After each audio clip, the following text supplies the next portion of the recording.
Hello, welcome to Hollywood Crime Scene. This is Rachel Fisher. This is Desi Jedeikin. Desi, this is part 2 of Connie Francis. Yes. There will be a part 3. Oh, shit. I really thought I was going to wrap it up this week. I got sidetracked on a Don Rickles thing. I mean, who doesn't get sidetracked with Don Rickles? He's a complete menace. Exactly. I mean, I'm excited. He's an Don. episode in and of itself. Oh, my God. Anyway, where we last left off, Connie still hasn't hit the big time. Right. It's like 1957, 1958. She's like on the brink, basically. Oh. And she has also broken up with Bobby Darin. Yes. The love of her life. So, like I said last week, my main source for this episode is Connie's memoir, Among My Souvenirs. And let's get started. In January of 1958, Dick Clark played Connie's newest song, Who's Sorry Now, on American Bandstand. Uh-oh. And getting on Dick Clark, forget it. Did you know how old people talk about Dick Clark? He's like the Carson Daly. He was the Carson Daly, wasn't he? It's like if your track got put on TRL, that's the same. It's totally the same. Yeah. Boomers also always reference the Ed Sullivan Show. Dick Clark, though, was going up until like pretty recently. Dick Clark was going until he died. Wasn't he like always still doing stuff? He was like the New Year's Eve guy. And he still dyed his hair. He died did he die like less than 10 years ago? I looked it up. He died in 2012 and I was like, that long ago? Yeah. I don't know why it seemed like so long ago. I couldn't remember. Like I said, COVID always messes up my timing on 2000s things. Oh, I agree. I'm like, what? I still think I'm the same age I was when COVID hit. I think we all are. So she gets this new single she just cut on American Bandstand. That's like the biggest deal in the world. And this single had actually already been released for a few months. And Connie had just resigned to the fact that this would be another flop. Oh, wow. Because she recorded this in like the fall of 1957. Right. And all of a sudden, it's January 1958, and Dick Clark finds this record on his desk and is like, oh, this is swell. That's how it used to go. They're like, what's this record? Exactly. So she lost her mind. She was watching his show. Yeah. And it happened. Like, she didn't get any warning about it. It's like that thing you do where everyone's screaming, it's on Dick Clark. It was totally that thing you do. It was Connie's dad, of all people, who had convinced her to record this song in the first place. Who's Sorry Now was originally written in 1923. Oh, damn. And at the time, Connie was just unconvinced that this old-ass song would captivate young audiences. But it would go on to become a massive hit and one of her signature songs. Yes. I mean, it's a good one. I think it's good. I like it. I like it, too. A month later, Connie was invited to go on American Bandstand to perform Who's Sorry Now. Also on the lineup that night was Pat Boone, Jerry Lee Lewis, and the Royal Teens. Quite a mix. Now, the Royal Teens do that song, Who Wears Short Shorts? Ooh. I kind of like that song. It's so perverted. It's so nasty. Yeah, it's disgusting. It is really vulgar. How dare they? It's like an ad, right? Well, they definitely played it in some like Venus Razor ad. Yeah, I feel like it's like a Nair ad or something. Or Nair. Like, oh my God, it was totally like Nair. Don't your bush hanging out. So after this, over the course of the next year, Connie appeared on a number of TV shows, including the Ed Sullivan Show, the Pat Boone Show, and the Perry Como Show. And then she embarked on a tour of college campuses. Cool. She made performances also in London. Wait, she performed. She performed in London at the Palladium. That's a big one. And also she did some British TV shows. Top of the Pops? Did they have that then? I don't know. That's the one I know is Yeah. Top of the Pops. They had some other version. But it's a big deal. Is that their TRL? I think it's like their Dick Clark TRL. Yeah. It's pretty big. So she was big in England. Oh, yeah. She was big there. Then she toured Canada with Nat King Cole. Oh, shit. Yeah, we did an episode on him. We sure did. Very long time ago. Yeah. By the end of that year, she was basically Britney. Wow. She was like... She's young still, right? She is like 19, 20. Yeah. And she was like this hot new teen pop star. Mm-hmm. But she was definitely innocent. She's like 19. She's not even 1998 Britney because she's like more chaste than that. Oh, for sure. I mean, like she's a good girl. She was not like a slutty pop star. Like you and me? No. I don't think you could be back there, but she wasn't a bad girl. She was not a bad girl, and we're going to get like a little bit more into her image in a little bit. Yeah. But Connie couldn't coast on Who's Sorry Now forever. She needed another hit, and so she met with some young new songwriters, Neil Sedaka and Howie Greenfield. Ooh. Connie wasn't sure if they would be able to produce her a new pop smash, as she felt that maybe these guys were like a little too smart. Too smart? Yeah, they're like, oh, your lyrics are like a little intellectual. Like, I want like a pop banger. Right. And I don't know if these guys can pull it off. Like, she's like, I'm not Bob Dylan, who will be coming soon. Yeah. And so they were like, well, how about this song? You want a dumbass song? Let me play you this. And they played her Stupid Cupid. Dude, one of my faves. It's a good one. I love Stupid Cupid. And her performance on that is perfect. Yeah, it's such a good one. So Connie was like, yes, this is what I need. That's funny because when you were saying they were like, we have a dumb one for you, I was like, it's Stupid Cupid. It's so dumb. It's practically a novelty song. It's so dumb. It borders on novelty for sure. Yeah. But it's good. It's a good one. And it's very good for like child beauty pageant contestants. It's very that. Yeah. This was her next hit. Yeah.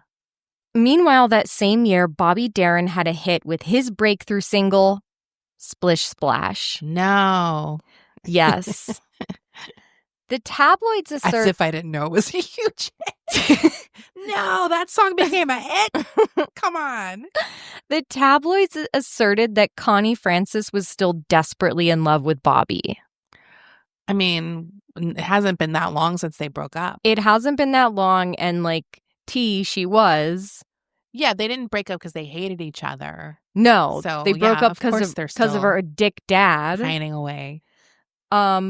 But the tabloids love this because these are like the two biggest. This is like Britney and Justin. For them to have big hits at the same time and then they dated, yeah, I can see. It's a big deal.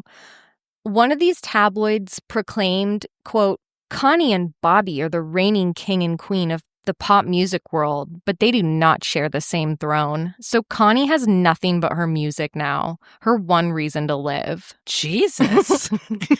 That's harsh. That is really harsh. It's really mean. She's like 19. Yeah, yeah.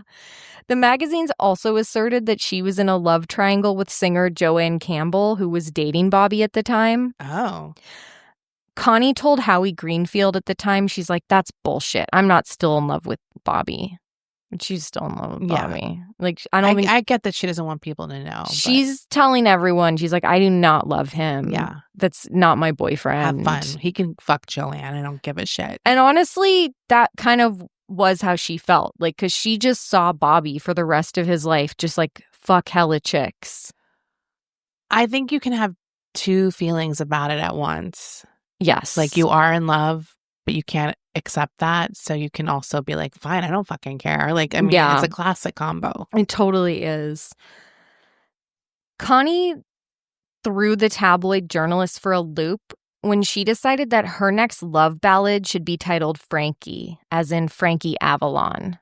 Ooh. She was like, let's like you know, people love having a pop song that's somebody's name. Yeah. Because, like, especially on the off chance that, like, you're dating someone with that name or that's your name. Didn't she have, like, an old hit song or a song Freddie. that was Freddie? Oh, okay. And that was a flop. It wasn't a hit. It was a flop. Right. So Freddie, not Frankie. So Frankie is going to be her next love ballad.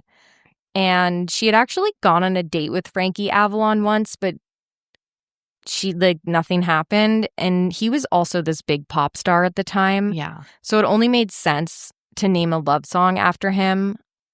And she's like, anything but Bobby. Yeah. We can't call the song Bobby. That'll be desperate and sad. And then I have to be like, it's not about Bobby's art. That's another Bobby. That's a very it's a down bad move. It's like, what's that guy's name? Robin Thicke. Oh, God. When he did that song begging Paula Patton to come back to him, well, she's like, I do not want to go back to you. It's like any hope you had just vanished. By 1959, Connie Francis was a global sensation, receiving fan mail from across the world.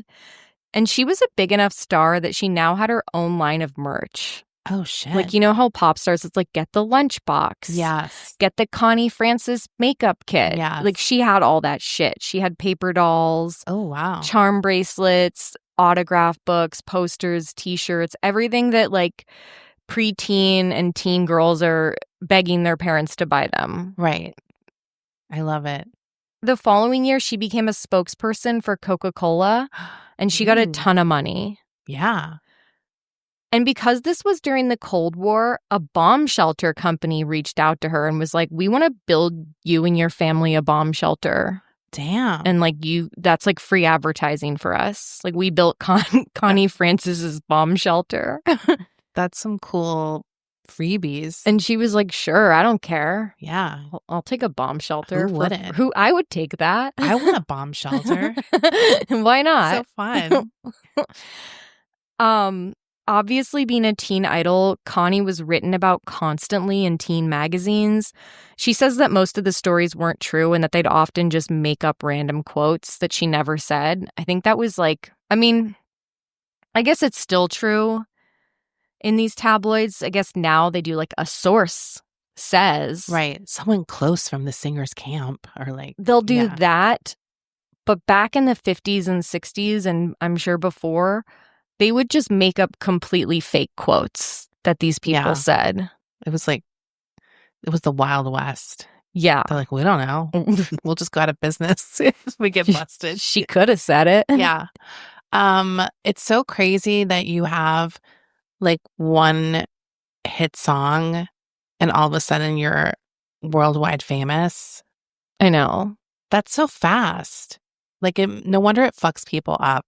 Seriously. You know what I mean? I mean, that's what happened with Baby One More Time. That song was so massive.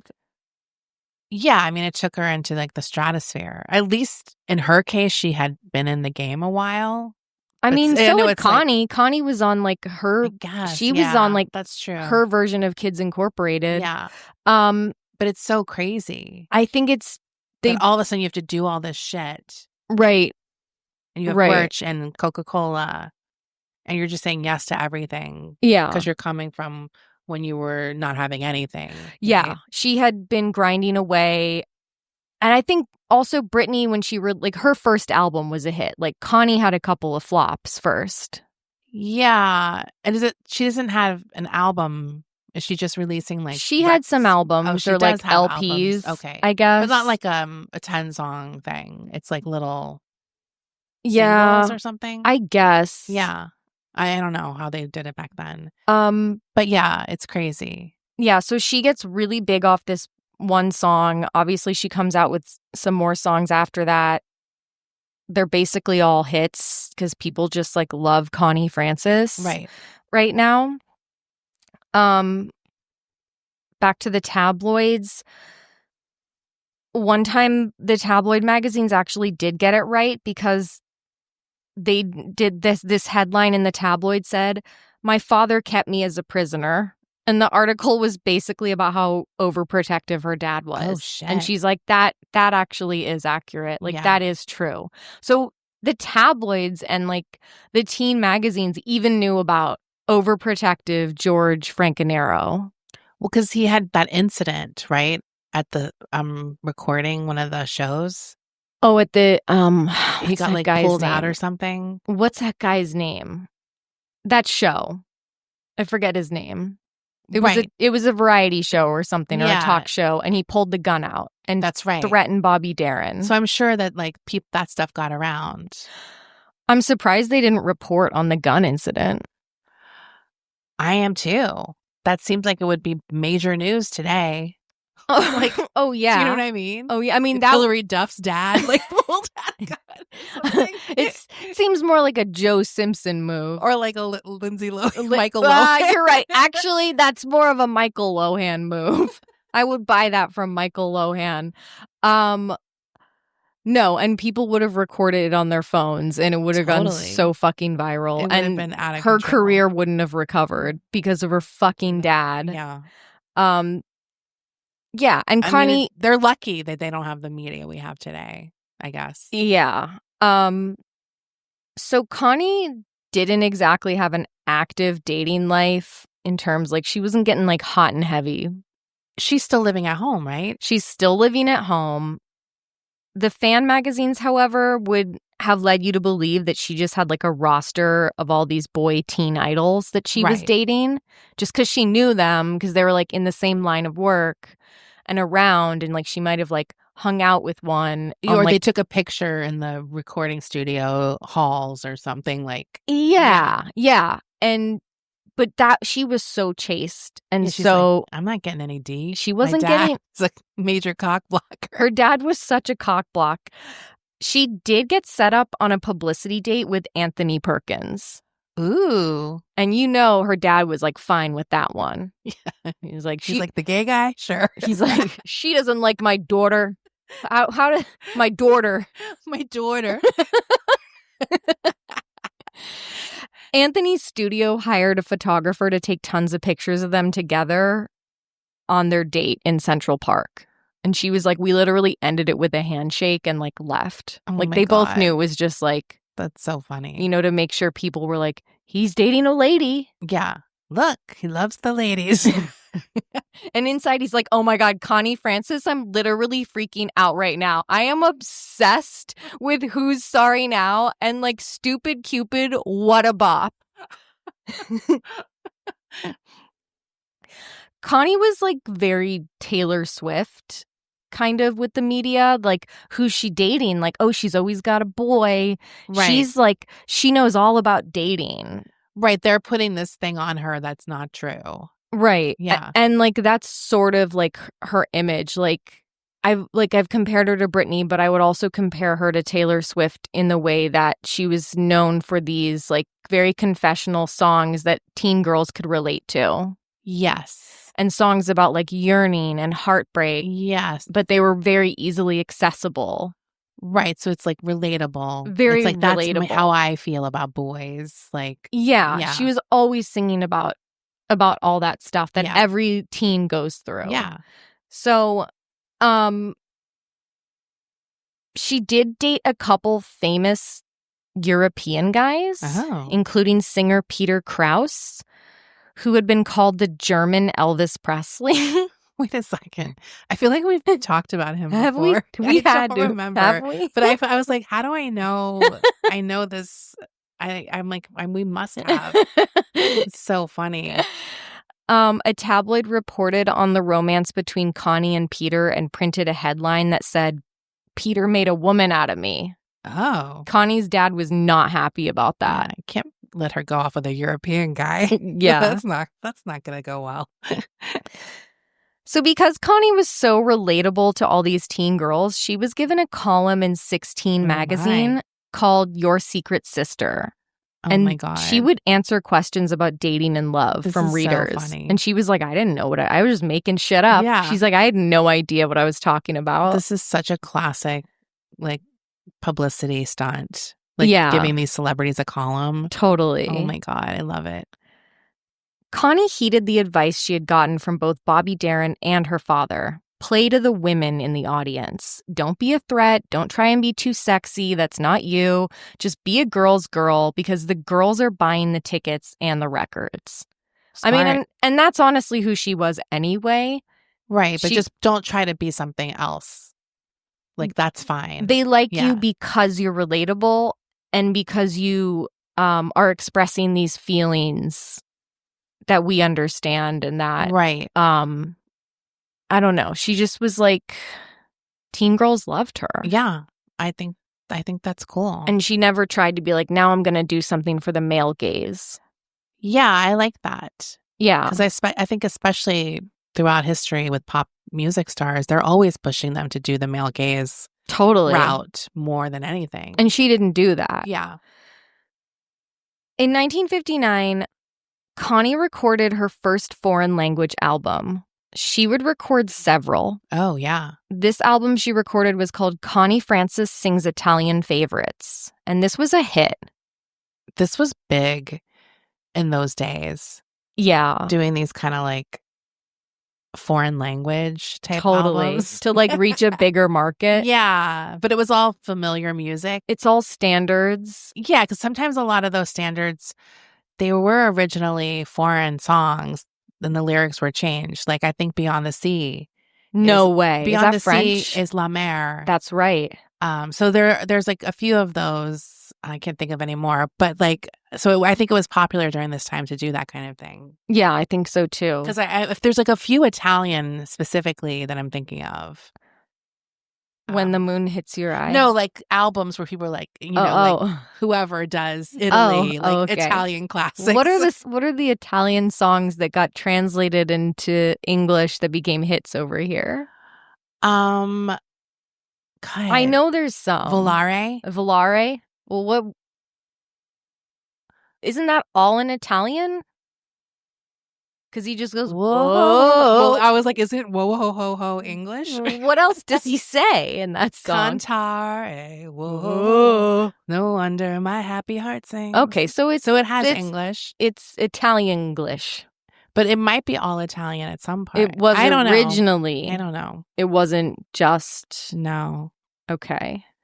The following year, Connie Francis released Connie Francis Sings Jewish Favorites. Oh. And this album was entirely in Yiddish and Hebrew. That's cool. She also released Connie Francis Sings Spanish and Latin American Favorites. And later, Irish Favorites. She really went all out. She's like the UN. She's doing it all. She must have done the most. Let's take a quick break here. We'll be right back.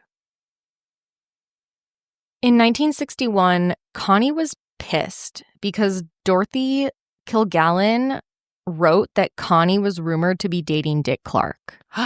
Dick Clark was in the middle of a divorce, and Connie was like, I don't want to be branded a homewrecker. Connie knew Dorothy Kilgallen as they had recently appeared together on the game show What's My Line? Oh. Connie decided to go to her apartment to confront her about it. Oh, shit.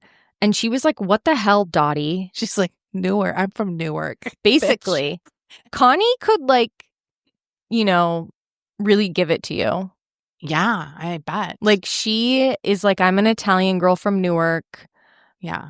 Don't fuck with me. Don't fuck with me. Just because I'm like a little prim and proper and a little chaste. And I'm not getting fucked. So I'm a little uptight. I'm a little uptight right now. Take it out on you. Basically. And she's like, Dick Clark is a good friend of mine and nothing more. And she's like, who was your source for this? Oh. Because Dorothy Kilgallen was like, well, I had a source say this is from their mouth that you and Dick Clark are dating. I like how that's like, I got someone to told me that. That's all I need. Like, they could be lying. Who knows? Yeah. And she's like, well, who is it? And Dorothy's like, well, I can't reveal my sources. Oh, God.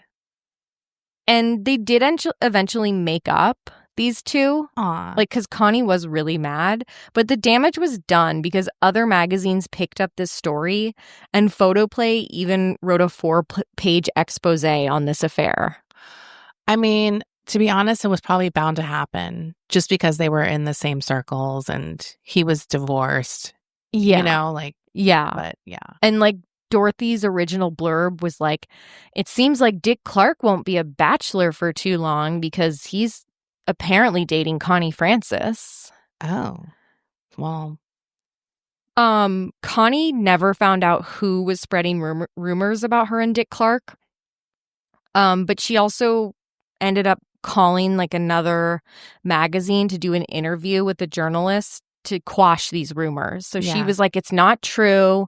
She went on like an offense, like a defense campaign. Yeah. But the reality was she actually had gone on a date with Dick Clark. Oh. And it was that year. She actually really liked him. Yeah. There was no home wrecking. It was after his split from his wife was announced. So none of that. But the date ended in disaster, all because of her dad. Fuck that guy. Dick had planned a romantic night for the two of them at a club. He got a private section and he had like champagne and flowers. But Connie's dad demanded that Connie's manager be there to supervise. Oh my God. And Connie was like, Dad, I'm literally 23 years old. Like, what the hell? And he's like, well, your mom thinks so too, because like he bullied the mom and bullied the aunt and like a cousin and like basically triangulated and like got like all these all agree. They all agree. See, back me up here. And everyone's like, we're scared of you. Yeah. Like, okay. He basically bullied Connie into having this chaperone date, and it was humiliating. Then, when Dorothy printed that story about her dating Dick Clark, Connie's dad was the one that was like, you need to call the press and say there was never anything between you and Dick Clark and you don't like him that way. Basically, it was like this big elaborate scheme to make it impossible for anything to happen between them. What if the dad called the press? Dude, plot twist. I think it was the dad. I think so too, because he knew if it got out, then they would have to stop seeing each other. Yes. I bet that's what happened. He totally did it. Fuck that dad. She never like said anything in the book like, I think it was my dad, but I think it was the dad. I think so too. Because who else would have known about that date? Who else would have done it? Oh my God. So yeah, Dick Clark was apparently hurt when he read what Connie had said in that like defensive, because he liked her too, and she's like, there is nothing between us. You think I'd go out with that shrimp? She took it too far. She took it a little too far. She's like, he's an uggo. But Connie and Dick did remain really close friends for the rest of their lives. That's good. I don't think she ever fucked him though. No. He was not going to go after all those press denials. I don't think most men who came into contact with Connie like thought, they're like, this is not worth it. I'm terrified. Yeah. Especially from like date one. Date one. Come on. Psychotic dad. No one needs to put up with that.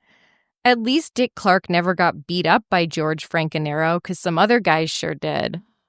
Oh Connie's dad beat up a guy that Connie went on a date with once because he found out that this guy told his buddies she was an easy lay. Now, Connie did not have sex with this guy, but he was like embarrassed that she didn't want a second date with him. I mean, he kind of has like, you can see why he might beat up this guy. I mean, this guy, I think it's funny. Yeah. Because like, come on. Have some class. That's disgusting. Don't do that. It's embarrassing. Don't do that to Connie Francis or any woman. So George found this guy in the audience of one of Connie's shows. And like he's in the audience. He was literally in the audience, and he like dragged him out of his chair and kicked his ass in the crowd. Oh my God. This guy's out of control. This guy, he also threatened. I said it was funny before I knew it was at her show. It was at her show. And this guy threatened to sue. I mean, he has every right to. He threatened to sue, and the only reason he didn't sue is because the club was like, we'll work so we'll make something. We'll fix you it. An offer you can't refuse.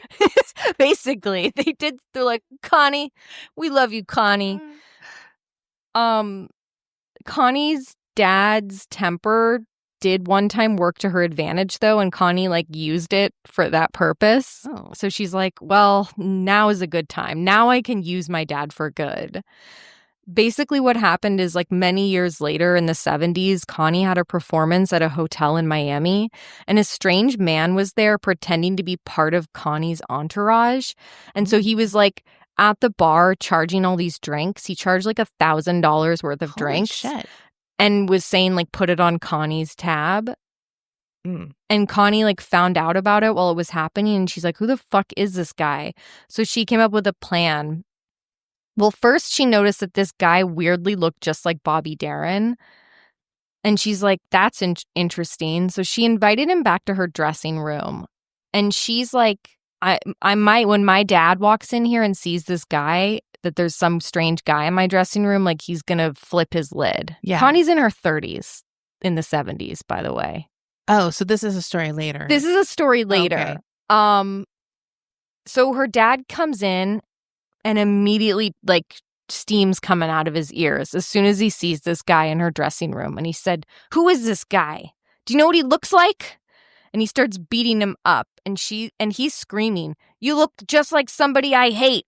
Oh, my God. Because he looked like Bobby Darin. Well, it was funny for a minute until it was revealed that the poor sap her dad had just beaten up had recently undergone a kidney transplant. Oh, my God. So this guy pressed charges. Wait, the guy who was running up the bill? Yeah. He shouldn't have been drinking if he's going for a kidney transplant. I'm just saying. That is a great point. Jesus, this guy. That is a great point, Desi. This guy needs a meeting. I wonder how he needs that kidney transplant. You picture his poor fucking wife. She's like, Ed, you're going to get kicked off the transplant list. They told you to stop drinking. So this guy agreed to drop the charges if Connie would forgive all the drinks that he charged her. Oh, my God. What a mess. All right. Back in time. In 1960, Hollywood came calling. Connie was cast in the teen film Where the Boys Are. And this movie was based on a book of the same name. If you haven't seen this movie, it's basically about a group of college girls who go down to Fort Lauderdale for spring break to meet boys. Yeah. And it's like a very early example of, like, teen sex romp comedy. Yes. And this movie was highly influential. Yeah. As well. Yeah. The book and subsequent movie helped propel Fort Lauderdale into the destination for spring break. Like, Fort Lauderdale became synonymous with spring break. It's where MTV would end up holding spring break every year for the first several years. Yes. Always in Fort Lauderdale. Pauly Shore was there. What's that guy? Eric Nyes. He was there. Gerardo was probably there. They were all there. Yes. Anyway, of course, Connie's dad did not want her to do this movie. He read the script and he said, it's a dirty movie. And Connie was like, it is not a dirty movie. Yeah. And her dad said, oh, yeah? What about that scene near the end of the movie where those two kids are in that motel together? What do you think they were sharing in that friggin' room? A goddamn egg cream? But Connie did the film. And she sang the title track, Where the Boys Are. Yeah. This was another big song for Connie. Very big. I think this song is stupid. Where the boys are. It's not very hip. It's not a very hip song. And it is odd that it's like this wailing kind of moany song for this, like, it's sort of stupid comedy. It doesn't fit the vibe. Because it has that kind of more old-fashioned, like we talked about, Love is a Many Splendored thing. Yes. It has that kind of old-fashioned, orchestrated kind of vibe to it. And then the movie is like, let's get some dick. Yeah. It should have been like, bum, bum, bum, bum, where the boys are. It should have been basically Stupid Cupid, but about penis. It has to have, like, slide whistles in it. That's where the boys are.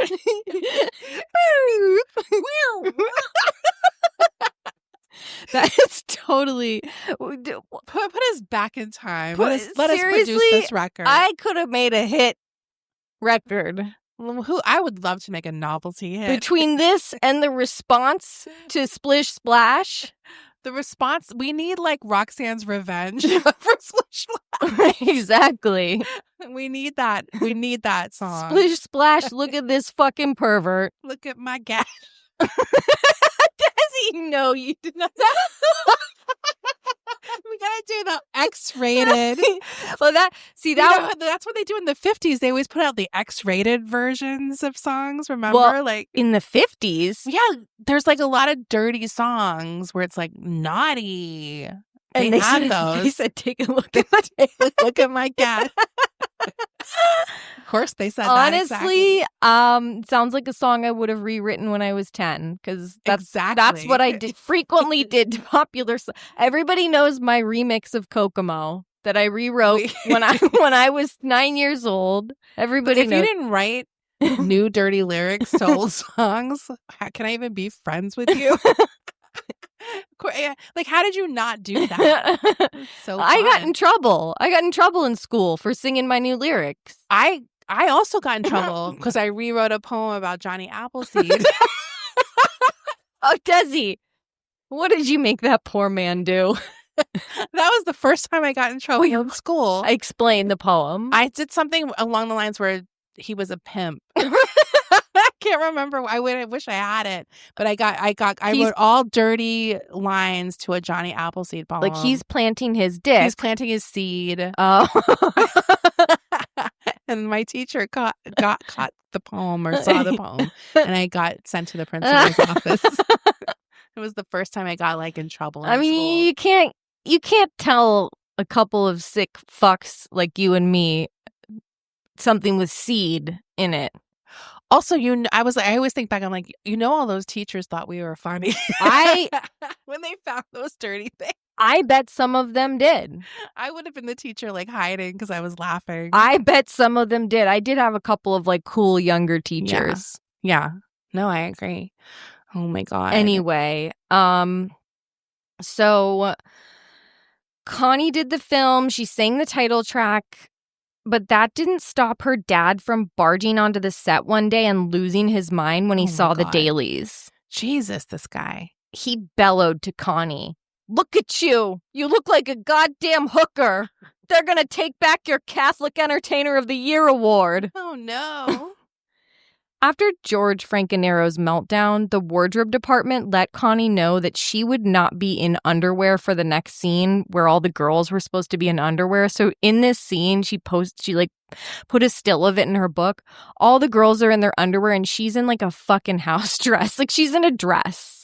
She's in one of those 1920s bathing suits. Basically. She's wearing like a full dress with a belt and it just looks God. And it's like a scene where it just looks so out of place and it's all because her dad's psychotic. It's like at least put her in some pajamas. So something. Crazy. Yeah. The movie was a big hit. Yeah. This was a huge hit. That's pretty good for your first film. Do you know who else is in this movie? George Hamilton. Oh my God. Okay. That's crazy. It's in the movie is the movie in black and white? No, it's not in black and white. It's color. It's color. It's so funny whenever you see George Hamilton in a movie because you're like, oh, he does stuff. Because there was just forever where you're like, he's in movies. He's tan. Yeah, he's just a tan guy. He's a tan guy. Who's always with these women. Right. He's always linked to various women throughout and his history. Son, Ashley Hamilton. I know. I used to know Ashley. You did. I did know Ashley. He got around. I think we're still friends on Instagram. Oh my God. Oh, I've known him for a long time. I don't know him well, but I have known him for a long time. Oh my God. That's very, very funny. Anyway, so despite feelings of accomplishment from the success of her first film, 1960 also meant heartache for Connie. Oh, no. Her first love, her true love, Bobby Darin, got married to actress Sandra Dee. Oh, no. Just 6 weeks after their marriage, Connie was featured as like the guest of honor on the popular TV show This Is Your Life.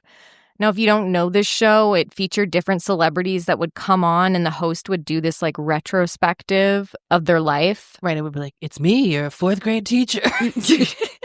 basically. And it was like a big honor. It's like if you were being featured on This Is Your Life, like you'd made it. Right. So, And she's pretty young for this, too. dude, it's 1960 and she's only been a star for 2 years. That's crazy. That's really crazy. So this is a big deal for her. And they have Bobby Darin have a guest appearance on this episode. Oh my God. And she is like fragile. I would have been like, no, I can't do the show. Sorry. Yeah. So she's like a wreck. And it was exciting, but also mostly just really heartbreaking. And she says, she's like, if I didn't have a DVD of that episode, I wouldn't have remembered anything except for like being in pain. Oh my God. It was painful being around him. He gave Connie a big hug and a kiss on the cheek. And as he was hugging her, Connie could hear the host, Ralph Edward, lean into Bobby and say, "Congratulations on your recent marriage." Ugh. And she's like, just crushed. This is awful. In fact, whenever she thought about her appearance on that show, instead of being like, I was on This Is Your Life, she's like, ugh, no, can't. Like, This is like what you do to someone you hate. It's so mean. It's so mean. Why would you do that? Right after he got married to someone else? Yeah. This is your life, loser. Basically. Connie spent the next several years watching Bobby go through girl after girl, having to be confronted with all these stories in the press about his affairs and like God. who he was dating. In 1967, the press reported that he was sleeping with a married woman. She was the wife of some billionaire. At the time of that scandal... Why did I think Lauren Sanchez? Not Lauren Sanchez. She's 200 years old. Honestly, wouldn't believe. I would also believe that she is she's been around. Unalive. She's undead. Unalive. What is it called? Undead? Unalive. What is this, TikTok? Unalive myself. Yeah, I would believe she was like a magical, like 1,000-year-old fucking demon. Yeah, I would too. For sure. So maybe it was her. Anyway, this was like, I guess, a scandal. We'll find more out about that whenever we do our Bobby Darin episode. Whenever that is. I'm guessing it was a scandal. I think Bobby had a shitty marriage to Sandra Dee. I don't think it was good if he's cheating all the time. Yeah. So at the time of that this scandal broke, Connie found herself seated next to Bobby at a Jerry Lewis telethon. What? So Jesus. Well, that's a lot. That is the most 1967 fucking sentence. Jerry Lewis. He turned to Connie and said, "Que pasa, baby?" Ugh. And she was disgusted. She was like, "Ugh, I know what's up with you. Yeah. I know about all your fucking." Imagine that. Like, what a thing to go through. Just to watch the love of your life. I think it's like, and you just have to watch him because he's famous. Yeah. Go through all of these like affairs and he's just a fuck up. Yeah, he's a fuck boy. He's like a total, there's something wrong with him.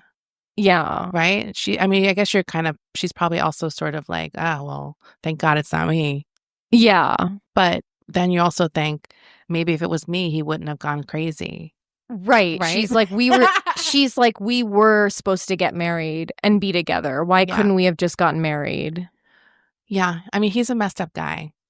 Totally. So, they bickered during the whole telethon. They're like doing this very serious. They're like in their chairs. About the children. They're like in their chairs bickering with each other and being like, "Oh yeah, well I bet your dick smells from all the weird pussy you're getting." This would be a great scene in a movie.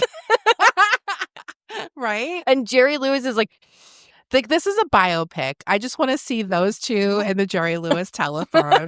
Like an hour and a half to 2 hours of that and just other things, random things happening in the telephone. But just them. Yeah. It's a play. Yeah. It's a play. It's a great play. Just them bickering. So Connie was so pissed she left the telethon in a huff. Oh my God. She's like, "I'm out of here." Jerry's like, "Wait." He starts singing that song. Yeah. Walk on. God. But she thought about Bobby the whole way home. And she's like, God damn it. And she was even engaged at the time. But it was a farce of an engagement, as she put it. What? Did those two ever fuck? I don't know. And I'm going to be really mad if I find out they never fucked. They had to have. Maybe she doesn't reveal it because they weren't married or something. I haven't heard. Connie hasn't mentioned that she's had sex. Like, I know she's going to get married in 1964, but she hasn't fucked anyone yet. In her book. She hasn't talked about fucking. Yeah. So I don't know. I mean, I think she really was saving herself for marriage. I mean, it's definitely possible. But it's also possible if she did, because she's so Catholic, she would never admit to it. But she's a very liberal woman. Yeah, that's true. But maybe there's still that stigma. Maybe she just also isn't like us, where she's like, let me reveal every dick I sucked. Yeah. So she would end up getting married. She got married 4 times, and these marriages would all be very short-lived. So did she get married to anyone famous? We'll talk about that in the next episode. Her longest lasting marriage was just 4 years. Oh, shit. Most of them were like a few months. Oh, damn, girl. But jeez. Back in 1961, during one of Connie's many Las Vegas engagements, Sammy Davis Jr. invited her to Frank Sinatra's suite at the Sands. Ooh, here we go. He was like, Frank really wants to meet you. And Connie was like thinking, are you nuts? Do you know who my dad is? Like, my dad would lose his mind if I hung out with Frank Sinatra alone. Like, not in a good way. Yeah, he would fucking murder him. And then get murdered himself, probably. Like, it's serious. I would think that's a real dilemma for an Italian father. That is true. Protecting his daughter's honor, but also it's Frank Sinatra. And it was Hoboken's own. It was a dilemma for her, too, because she loved Frank Sinatra. Yeah. So it was a combination of my dad will kill me and he's too big of a deal to me. I can't possibly meet him. Right. But also you gotta go. Well, she declined the invitation this time. She did, however, have a date with Don Rickles the next day. That was okay? Well, no, it wasn't. It was not okay, Desi. Because a week later, her dad found out that she went to the movies with Don Rickles. Oh, my God. And he was livid. Oh, my God. He called Connie and barked, "Don't tell me you're dating that sick son of a bitch." And she was like, "Dad, we just went to a movie." And Connie's dad was like, "Well, I saw one of his little shows the last time I was in Vegas, so I know he's a sick fuck." He was dirty. Yeah, I mean, he's famously dirty and like...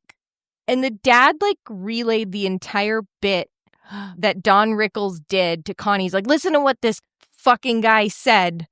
He's like the Christians who like watch porn and they're like, and then he stuck his dick deep inside of her and there was cum everywhere. It was disgusting.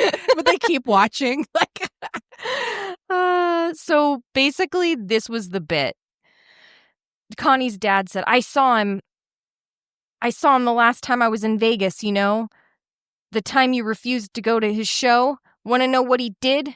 He asks a guy in the audience where he's from, and the guy says, Munich, Germany. Then he says to the poor bastard, "Are you the guy in Poland who put my uncle on a truck and told him I'm taking you to Disneyland?"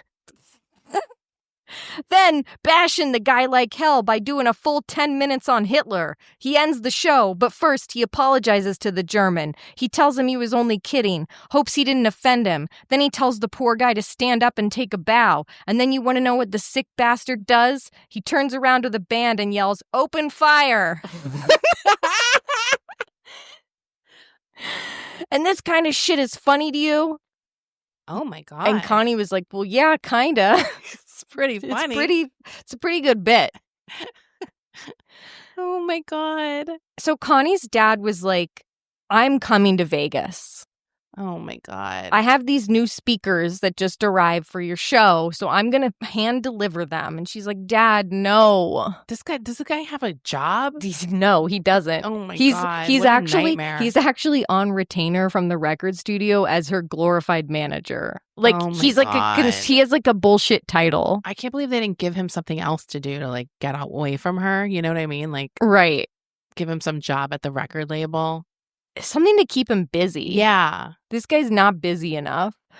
So Connie is staying at the Sahara in Vegas. Well, Don Rickles was also staying at the Sahara. And when Connie's dad arrived at the hotel, he got off on the wrong floor and entered what he thought was Connie's suite. Uh-oh. It was not Connie's suite. He entered Don Rickles' No. suite. Connie's dad sat down on the couch and started smoking a cigar, waiting for his daughter. Oh, my God. That's when Don Rickles walked out in his underwear and saw this strange man sitting in his suite. Oh, no. Connie's father, thinking this was his daughter's suite, lost his mind. Oh, my God. Like, who's this man in his, like, why is Don Rickles in his underwear? In my daughter's In my daughter's suite. And he starts screaming, "What the hell are you doing in my goddamn daughter's room, you My daughter. sick son of a bitch?" Oh, my God. And Don responded, "I'm selling fruit." And just... Of course, he had to make a joke. He's never off. He's never off. He had to make a little joke. And that's when George lunged at him. Oh, no. And starts strangling Don Rickles. No. Yeah. And Don was like, it's not your daughter's room. He's like, it's my room. These are my balls. It's not apples.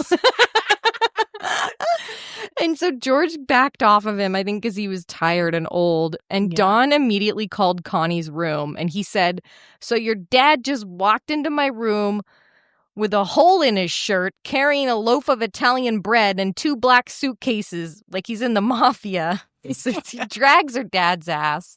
And then he says, Look, Connie, you're making 25 G's a week now. It's embarrassing, for Christ's sake. He looks like the house plumber. Get him the hell out of here." Oh, she's like, "Everyone's embarrassed of your dad." That's so funny. Damn. Good for him. And Connie was like, "Shh, my dad's crazy. Like, don't, like, he's still in the room. Like, shut up. Don't say that in front of him." Don Rickles is also crazy, though. Well, Don responded, "What's he going to do? Fire me from my job in his ice truck in Newark?" Your dad's a scrub. Get him out of here. Connie was humiliated. And to make matters worse, that night, Don Rickles told that story on stage during a ceremony. No! And then he told it again later on TV. Oh, my God. But Connie adored Don Rickles, and they were, like, good friends. I mean, it's a funny story. It's very fun. How do you not tell that story? I love that he's like, he had a hole in his shirt. He's like, why this guy comes in with a hole in his shirt carrying a loaf of bread. That's so fucking Who's this funny. guy think he is? Smoking a cigar. He's a fucking bum. Did he just walk into the hotel room? It was like, I guess they weren't locked or something? Oh my God. I don't know. Maybe it was open. It's crazy that of all people, it was Don Rickles. That's very weird. I guess they were on like he was on the floor below her. It was a celebrity wing of the. But I'm just saying, after they had that date or whatever. It's a very odd circumstance. That's so funny. The next time Connie was in Vegas, Don was like, "Okay, Frank Sinatra really wants to see you this time. He rented out a whole restaurant to have a private dinner party and he wants you to come." And Connie tried to get out of it just because she was so nervous to meet him. She's like, "I can't. Like he's too cool." Yeah, I can't. Be very nerve-wracking. I'm so nervous.